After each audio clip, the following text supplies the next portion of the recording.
So I just want to talk about something that I've been thinking about a while, and I'm not really sure if I've talked about this topic before, but my other channel message that I was getting was about, based on the video, sorry, hold on, was based on the video that I was talking about how not being reactive and what the oversoul, creator, whatever you want to call it, divine, God.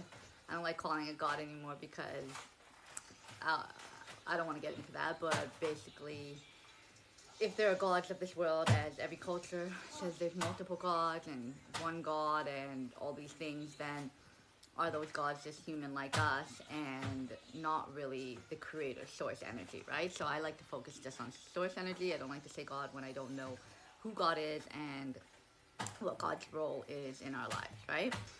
Or if this is just something that people have made up stories about gods that are just like advanced beings and have worshipped them because they have advanced consciousness.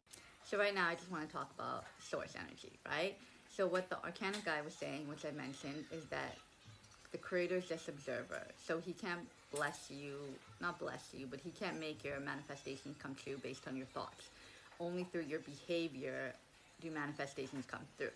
However, I do believe that it's both. Like, for example, if you're vibrating in a high frequency, that means that you're doing behaviors that are good deeds to others and towards, and you have self-love, and you faced your shadow work, and you've done all these things to get yourself to high vibration. So your behavior is that you are a high vibration, right? So when you have a thought that you want something to work out this way, or you need this amount of money, it comes in because you had that thought and you act for it. So, and even thought and acting and praying is a behavior. We're praying to the creator out loud, casting spells, acting for it. So that's part of a behavior, right? Just thinking it in our mind could make it come true as well, because of the fact that if you're vibrating at a high frequency, right? Because for me, I've had thoughts about things and they've come into fruition. I didn't need to ask for it necessarily, it just came into fruition. So, and some stuff I've said out loud and asked for, and they've come into fruition. And my behavior was just me trying to be a good person, doing good deeds, being there for others, helping, being of service to this world, working on my self-worth, working on my self-confidence, placing things from imagination. I do believe what he said about imagination, empathy, uh, intuition, and what was the last one? Humor, right? Did I say that? Imagination, humor, empathy, and intuition. So those were the four things, and I've always been that type of person who possessed that.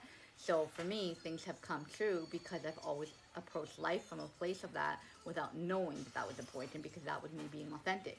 So we all are meant to approach life. That's why it's four things that everyone has. It's just that through our programming, we see the world as jaded and pessimistic, and we don't tap into our imagination, and because of fear of embarrassment and all these things I talked about in the last video. Hold on, let me make sure my sound is on. So yeah, so I was just giving you some background on what Arconic and other people about law of attraction, that we are what we get what we are, right? Like, we attracted what we are, and vice versa. What he was saying, that how it's just our thoughts can't create our reality, our behavior can, right? And we need to stop being reactive to the negative programming that's in this construct, because everything, and I do believe with him that everything is a mathematical equation. Like, we are made up of 0 and 1s. This avatar is made up of 0 and 1s, and that's what makes me think about DNA. Is DNA part of our soul signature, and is our soul like a mathematical equation as well? Anyways, I didn't want to talk about that part yet, but I'm getting 100 things going on in my mind, and this thought I haven't really worked through fully, so it's gonna come off as a rant a little bit. But for me, like, we adopt a lot of ideas because we read it in books, and then we think about it and we're like, oh, that makes sense, right?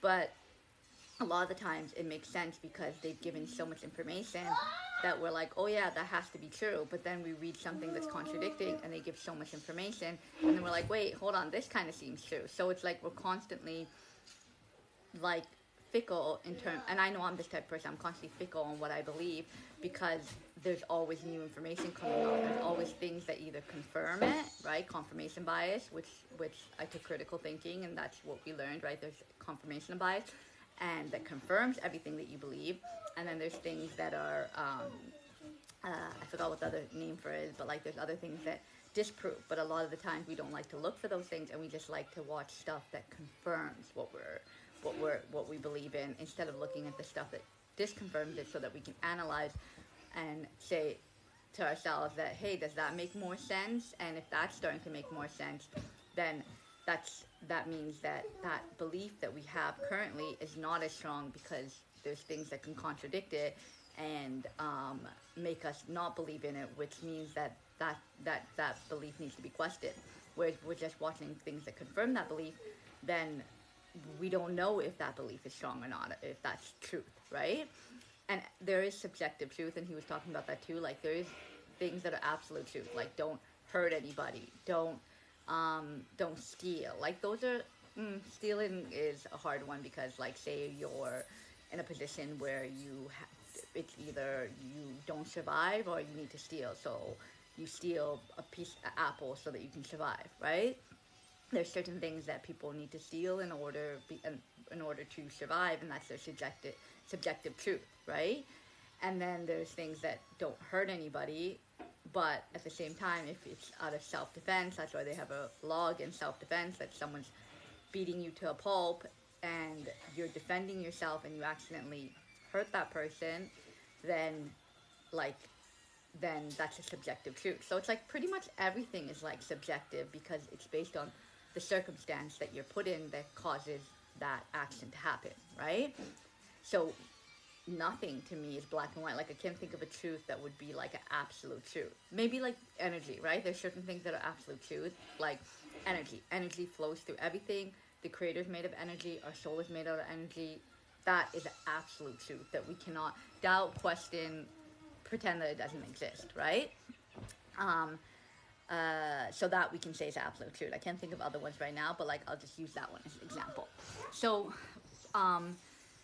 what I really want to get into, what my mind is going towards, is that we are made up of emotions, right? And I don't think that emotions, and I've talked about this before, that because of, for example, the Ray guy who said that he remote view and spoke to people that were in the afterlife, and they felt guilt and shame, right? That was the emotion that they felt. And then other people that had near-death experience, they felt an immense love, right? Like an energy of love. So emotions are just energy, right? That's why when you go when you go past someone and you feel like, oh, like weird and like off, it's because their energy is negative, and it's that their emotions are low vibration.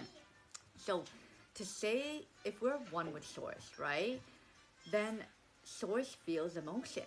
Like, we can't just look at him as that he's this observer, and based on, because I'm listening to this Arcanic guy, right, and I start to adopt the mentality and get away from the person planet, that he's just observing itself, and he's just reacting based on our behavior. But if source is the ultimate energy, right, we can't even say that source is all good, it's all knowing, but can we say that source is all good? Like, he possesses positive and negative. So when he sees people doing things that are of a low vibration, he has emotions too. So does it affect him? Or is it that his logic and his knowing and his empathy is so strong that he sees past it, right? Like, so he doesn't take it personally, let's say, even though we're a part of him. Like, it's such a hard concept to grasp, right? Because if we just look at it as that, like, source is just this thing that, like, what you give out is what you get, right? But yet we have spirit guides that are guiding us. We have, if you believe in that, right, we have spirit guides. We pray to source. We're not just praying to ourselves. Like, I used to say that, like, when we're praying to source, we're praying to our highest self. But no, there's also source, who is the ultimate thing that created us. And when we pray and we act and we do good deeds and we mess up, but we take responsibility for the areas that we mess up, like, we're having a conversation with our creator. Not the thing, because it's not a thing, it's it's a being, basically, like a that create us. Because I think that a lot of times we see source as just like this like mathematical equation, and I said it before, we see source as just this like robot that's observing, and that, like what he was saying, like it observes us and only reacts based on its um, our behavior. So it's just source is sent out all these souls so that it could experience itself, right? But think about it, when we have children, we're not having children so that we can experience ourselves, even though they're